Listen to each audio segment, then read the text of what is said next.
Okay, so what I wanted to do today was just kind of, have a roundtable discussion. I have, a few questions. I purposely didn't really want anything, pre thought out really. And there are questions that you guys are going to know, like, it's basic questions that we've all been kind of paying attention to recently and with what's going on with student loans. So I'm just going to kind of play the mediator and throw a few things out there, and let's just kind of have a discussion. All right. So, obviously recently there's been quite a bit of discussion about the Biden administration just extending the recent student loan pause to August 31st. And, how many times has this happened since the pandemic, right? Like, is this like the sixth time, I think, that it's been extended?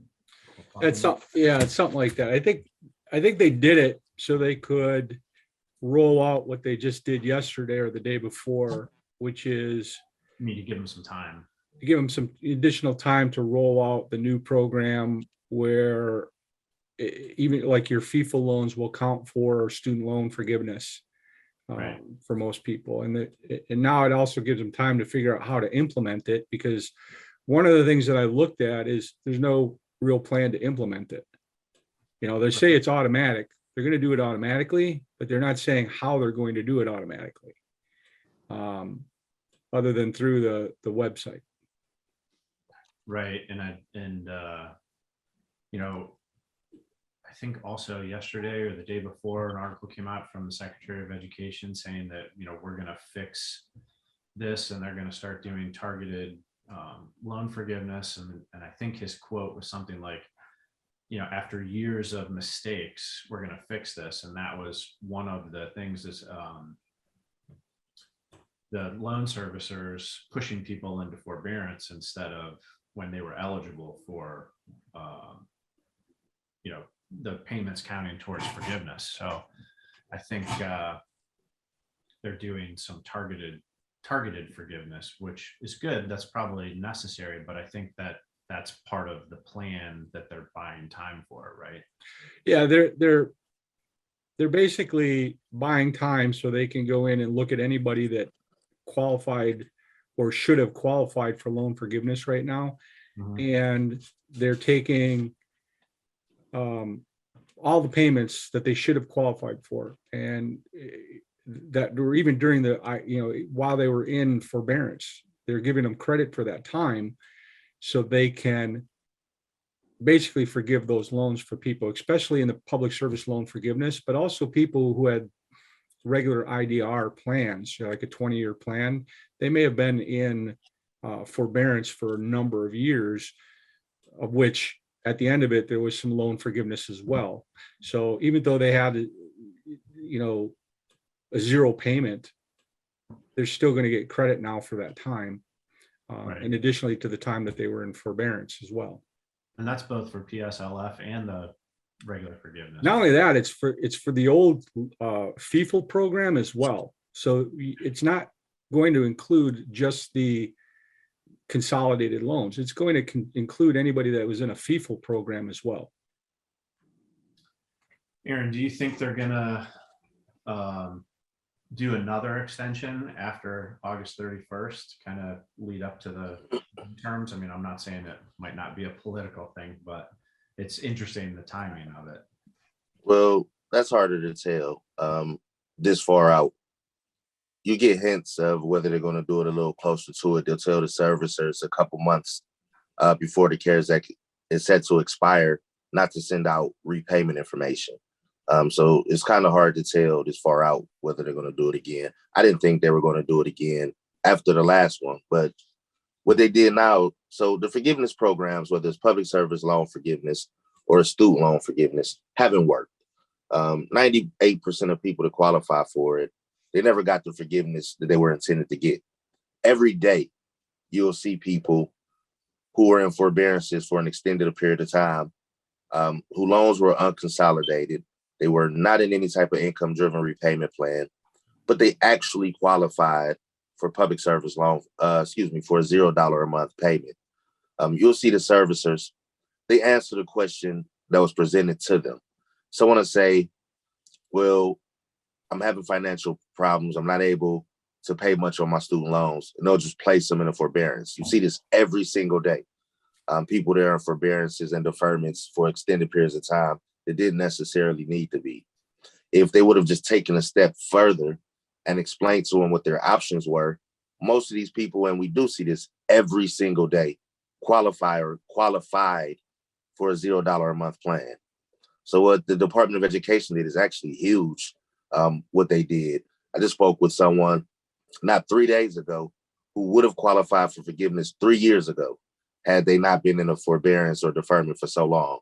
So anybody who had loans 2013 or before that were in a forbearance for 12 consecutive months to 36 consecutive months, they're automatically going to count that time either towards their public service loan forgiveness, which is only 120 qualifying payments, or they'll subtract it from their repayment period in an IDR, which on average is 240 months, sometimes 300 months.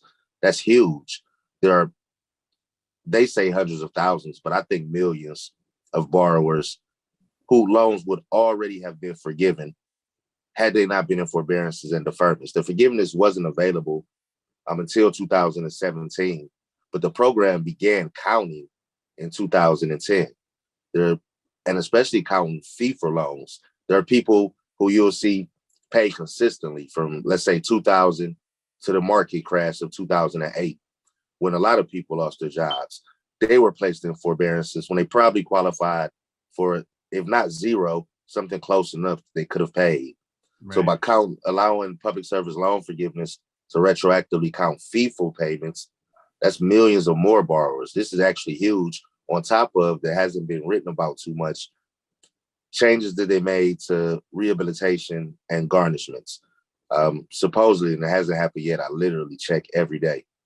It hasn't happened yet, but it's supposed to make it easier to go through the rehabilitation program process and then be placed into repayment plans.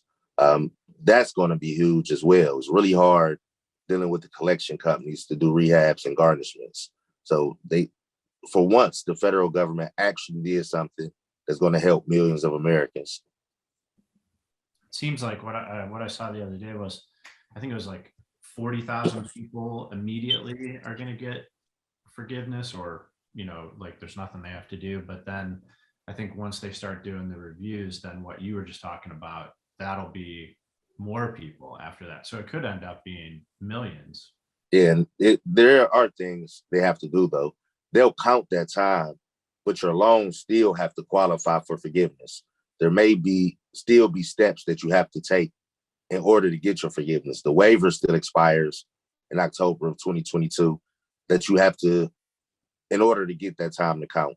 Your loans still have to qualify for forgiveness. If you have fee-for loans, you have to get rid of them and convert them into direct loans. You have to be in income-driven repayment plans. So they'll get credit for this time, but their loans still have to qualify. If you notice, it specifically says for people with public service loan forgiveness and in IDRs, they'll include the fee for the time, but they still have to make their loans qualify. Right. And that's the part that's going to confuse people. It will be done automatically once your loans qualify. They also want to make it easier to get your qualifying months on studentaid.gov. A lot of times, the servicers will have it wrong. They won't count as many months as the Department of Education does, so you'll have two conflicting reports. This is streamlining. It looks like to me that they're trying to take the servicers out of it as much as possible, which is a great thing. The servicers do a horrible job. So one of the key things that Aaron just talked about is we need to make sure that people understand that they still have to get their loans into a qualifying status for this. Yes, their payments will still count, but they're going to have to be consolidated. And that's the confusing part, is they haven't made that automatic. They're not making it automatic where your loans will automatically, no matter what your loan will be, or is, excuse me, it doesn't necessarily qualify for these programs that are out there. So there's still a shortcoming in what they've done, which is to make it, automatically qualify. Right. So for the moment, there's really nothing that anybody who has a student loan has to do on their own. Right. Yes, there is. Yeah, or is there something that they have to do? Yeah, they need to have a review, make So sure that their they loans, need to initiate that. they can initiate it by calling us, and coming to us, and, or they could try to do it on their own, but, they can have somebody from our company take a look at it. Mhm. We can tell them what needs to be done, or if anything needs to be done. Maybe they're already in a qualifying program, but they need to make sure that they're in a qualifying program. If not, they need to get into that program, into an IDR program, and still get consolidated. Not only that, all these changes that we're talking about that the Department of Education made to allow payments that normally would not count is attached to the waiver. The waiver expires in October of 2022. But not only that, one of the biggest things that you will see the servicers do, they'll tell someone, you qualify for public service loan forgiveness, which may be the case, but their loans do not. Just to give a quick example, Parent Plus loans. Parent Plus loans on their own do not qualify for forgiveness. There are steps you can take to make them qualify, but the servicers never take that second step. So there's absolutely things that people need to do in order to make sure while they qualify for the programs that their loans do as well. So that's a good question, because the limited waiver that came out in October and expires, is it October 31st of this year? Yes. Yeah. So with all the changes that they just made, is that adding to that waiver? Is it adding time, and it's adding more people are qualified? Is giving the waiver a bigger sphere to work with.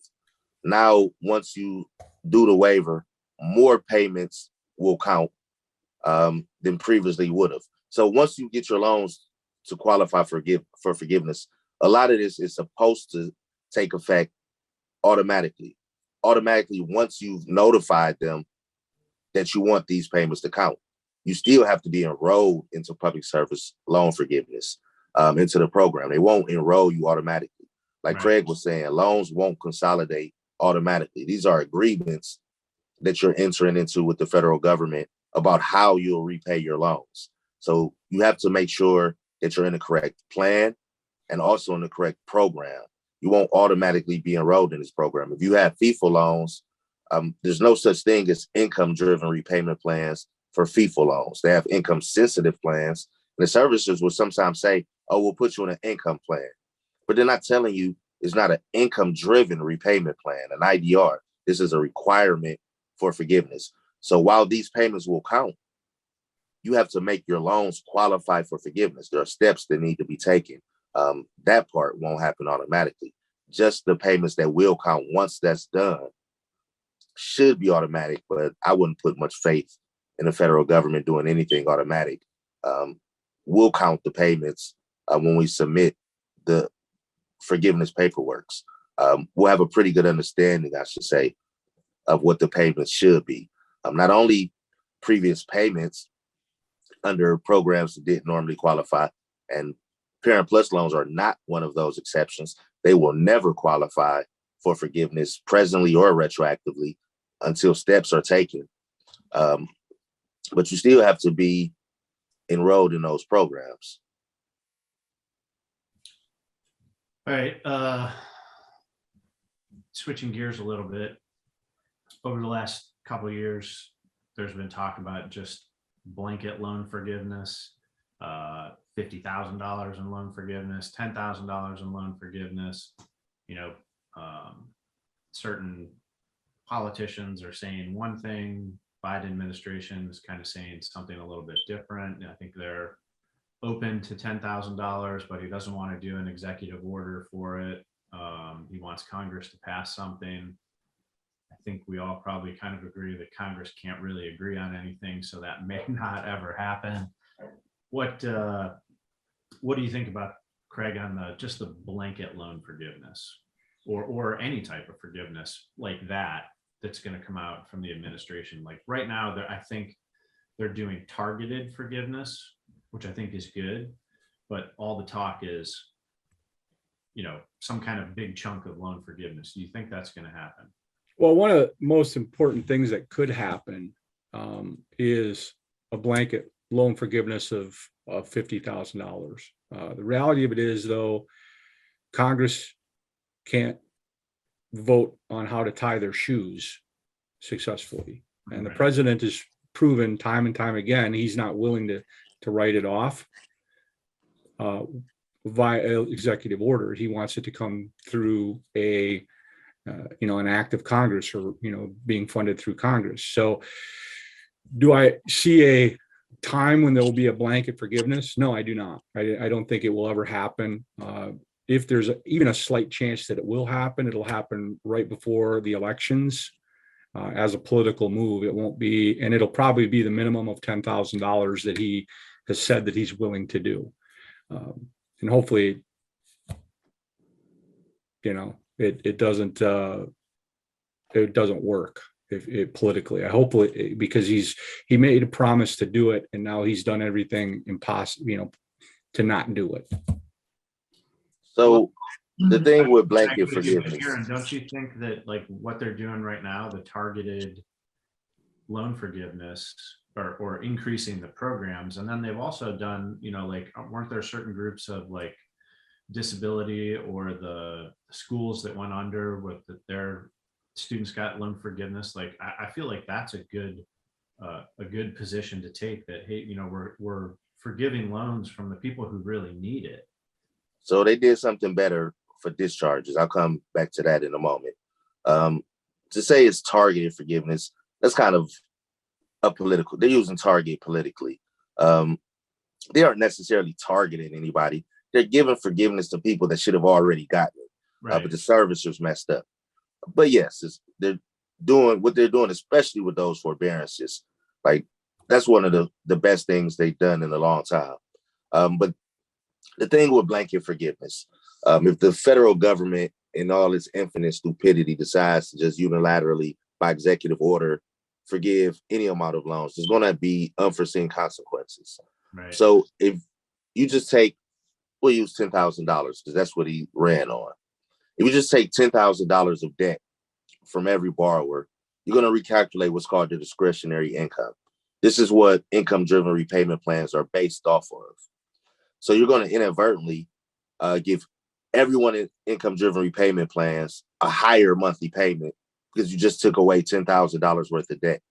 Now, if they're doing it through Congress, which I know is a big ask, but if you do it through Congress, then forgiveness can work as it was intended to work at the end of a repayment period. It's not interfering or is not lessening anyone's debt and recalculating their discretionary income. Now, excuse me, about the discharges, this hasn't been surprisingly spoken about much at all. But what they're going to do right now when you do a discharge, you have to show proof that the particular school defrauded you personally. And there's a time frame. If your loans are before 2013, it has to be within 120 days of the school closing. After, I think it's 180. But what they're going to change is if the school is one of the schools that's known to have defrauded the public, then you don't have to show a personal loss. The school is known for doing this. This is what they were set out to do. It was a money grab. Right. So you don't have to show a personal loss, which, to give an example, let's use the University of Phoenix. Most of their schools lost their accreditation or they began to get sued in 2018. Someone that went there in 2005 who experienced the same exact thing They were unable to get employment based on this degree, or the degree was worthless, it wouldn't transfer, or whatever the case may be. They have little to no recourse because it wasn't within that time period. And it's harder to show how it affected you personally from almost 20 years ago. You can't get transcripts. Your life has moved on. You may be in a good place now. It's harder to show how you were affected by it other than the student loans. So they're going to change it from every case being individual or personal between you and the Department of Education. You'll now be able to say, well, this school was known for defrauding borrowers. The degrees were worthless. The Department of Education has even admitted to this. Then it'll be easier to streamline those discharges. They aren't talking about that much, nor are they talking about the fact that they're going to make it easier for other borrowers to be discharged based on health, medical discharges. Right now, with a medical discharge, if your letter is not from the VA or the Social Security Administration, or just the VA, Social Security Administration, you have to do a 3-year probationary period as well. You can't make more than 1.5% of the poverty line in your state. You can't get any more schooling, whatever the case may be. But they're going to make it easier for people to have those loans discharged. It's supposed to be if you're totally disabled. One, is extremely difficult to get a letter from Social Security saying you're totally discharged for the borrower to get the letter. They'll send it to insurance companies or whomever else, to the government. They'll send it there, but it's hard for a borrower to get it. But not only that, they have to be reassessed every year for 3 years. That's not how Social Security works. Nobody can get a letter from Social Security. I haven't seen one yet to say their next evaluation is a year from the time of their first. They don't do it like that. They do it every 2 years. So there are thousands of borrowers, their loans were discharged, their loans are reappearing because they're not able to get that second letter. They're supposed to fix that. One of the biggest ones, and they're not talking about this either, is with rehabilitation programs and garnishments. It's extremely difficult to get it in the first place. I've myself been on the phone for over an hour waiting for a collection company, then only to find out it's been sold to another collection company, right, to call the second collection company to be found, just to find out it's been sold to a third one. And this is before we've even entered into an agreement. Then once you're in the agreement, they'll sell it up until the 5th or 6th month, the 5th month. They'll sell it to another collection company. And so it's not just a case of finding it. The borrower then has to start completely over. If they were 5 months into the program, which is a 9-month program, now they have to begin anew. They'll do this several times after you've entered into a program. They're supposed to take steps that it'll make it easier for us to get those loans out of default, out of garnishment. I'm really excited about that one. I check on that one every day. Stop the reselling at, like once it's in, once the garnishment or once the rehab loan is in an agreement, they will, hopefully they will not be allowed to resell it then too. Okay, so then for both you guys, do you think that the loan forgiveness that they're talking about, the blanket loan forgiveness, is better than what is existing and how they're going to improve what is existing, or is what is existing and how they're going to improve better than the blanket loan forgiveness? Because like you said, Aaron, with blanket loan forgiveness, there's a lot of consequences, and that may even extend into people who don't have student loans or never did, or even paid their student loans back and are done. Right. But it couldn't actually kind of transferring. No, I hear people say that. It's kind of, to be honest, a ridiculous thing to say, because the federal government forgives John Doe's loans. It has no effect on Jane Doe or whether she paid her loan or not. Her taxes are not going up.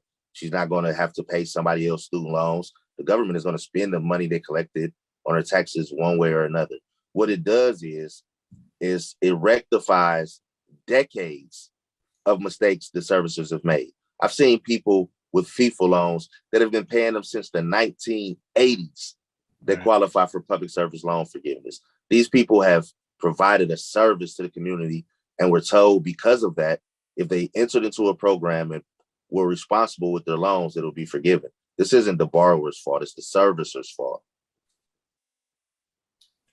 Then I guess back to the question, what do you think's better, the blanket loan forgiveness or the? No, I don't. The federal government is too stupid to do anything blanket. The way that they improve the programs that already exist are going to help millions of Americans. It's going to help those who are responsible and actually trying to repay their loans. It's going to help those who are in financial hardship and could have been in programs where they were on the road to forgiveness, but they were not because of the services. The fixes that they're making, tweaks, if you want to call them, are much better than any type of blanket forgiveness. They're going to help far more people without any negative repercussions. So what would you say to somebody who's sitting back saying, oh no, they're going to forgive my loans. I'm waiting for them to forgive my loans. Don't wait That's for the federal government to do anything. Let's take a look at your loans and see if you even qualify for forgiveness. Because there already are programs out there that are better than what they're talking about anyways, right? Well, what they're talking about is improving the programs that are already out there. You still need to be in those programs to take advantage of it. Right. All right. So what is for both of you, what's the question you get asked the most? Like Craig, you go first. What's the question you get asked the most about the programs and Well, it's really just how do I make my loans disappear? It's really the question you get the most, which is there isn't really a way to make your loans disappear. There's a way to get into a program which may or may not offer forgiveness at the end of it. So, yeah. Aaron? Man, that's pretty much the question you hear the most. How do I get my loans forgiven? Even if they mean something else, forgiveness is always where they start. The most important thing to remember is, for the most part, forgiveness will come at the end of a repayment period. There are now people who loans will be forgiven presently, a lot more than there would have been. But that's the question you get the most. How do I get rid of my loans? What do you think the biggest misconception is about student loan forgiveness? I make too much money. I don't qualify for it. Or that there's a way to wave a magic wand and make the loans disappear. Yeah. Aaron, do you need a new battery for your fire alarm? People say that all the time. Can you hear it? I must just be used to it. I don't even hear it. Yeah, I hear it. But anytime I'm on the phone, people say that. I don't even hear it. I must do. I'm going to change it. I think you need to change the battery. All right. So anything else you guys think is important that we should discuss for people to know? Even if what would be your biggest piece of advice to somebody? Even if people are not doing business with us, when you call your servicer with whatever question you have a follow-up question. They will not answer the secondary question. They will answer the question you present to them. If you say, do I qualify for forgiveness? They will say either yes or no. They will not say, but your loans do not, or you don't. You qualify for forgiveness, but your loans don't. They won't say, they'll say no, instead of saying no now, but you could if you did this. Whatever your question is, research it and have follow-up questions, because the servicers they will just answer the question that's presented to them. Remember, the person that's answering the phone is just somebody working a 9 to 5 that's looking at a computer screen. There are different departments and experts there you can speak with, but no one ever knows to seek them out. Always have follow-up questions. So what you're going to ask, and make sure you're getting the proper answer. They do a horrible job, although they're paid hundreds of millions of dollars. They do more often than not what's in their best interest. There's no reasonable explanation for anybody to have FIFA loans in 2022. None whatsoever. Just to give an example, Parent Plus loans, they'll say, yeah, you qualify for forgiveness, but they won't say these Parent Plus loans don't. So just have follow-up questions, I would say. So just, can you clarify when you say you as a person qualify for forgiveness, but your loans don't? Can you explain that a little bit? What's that mean? If the borrower, let's use a military person. I just spoke with someone in the Air Force, signed them up a couple days ago. If you're in the Air Force, you absolutely qualify for public service loan forgiveness. There are few other qualifying positions than a military. But if you have 12 Parent Plus loans, or if you have FIFO loans, you do qualify for public service loan forgiveness, but your loans do not. Oh. Now, there's a very simple way to make them qualify, but as they stand now, you don't qualify. And this was Master Sergeants in the United States Air Force. This was his scenario. He qualified for public service. He's been in the military 25 years, but he has FIFO loans. So he thought he didn't qualify. Servicer told him he didn't qualify for forgiveness. But in my opinion, they say this, A, they're paid more to service FIFO loans. 2, only one servicer handles public service loan forgiveness. So if they enroll someone in their program, they're going to lose what they make for service in that loan. There's no reasonable explanation that I can think of to tell someone that's been in the military their entire life that no, they don't qualify for forgiveness. They most certainly do. The program was invented for them, but his loans did not. But it only takes 15 business days to a month to make them qualify. Yeah, I would think that any military people or even veterans that still have student loans should be pretty high up on the list of people who qualify for loan forgiveness. Now, that's a good one. Veterans. They would think because they're no longer in the military that they no longer qualify. But if they paid those loans for 10 consecutive years while they were in the military because of this waiver, now we can get their loans forgiven. I would think that would be something that should be fixed too. If you served your country and you were a veteran,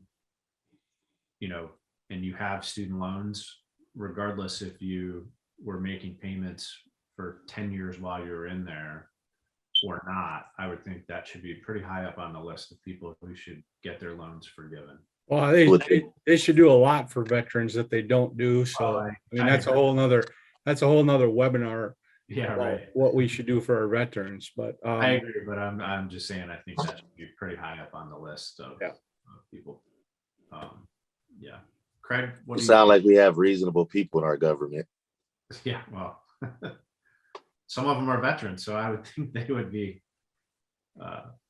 advocating for that, and I'm sure they are. But Craig, what do you think the biggest misconception about the programs are?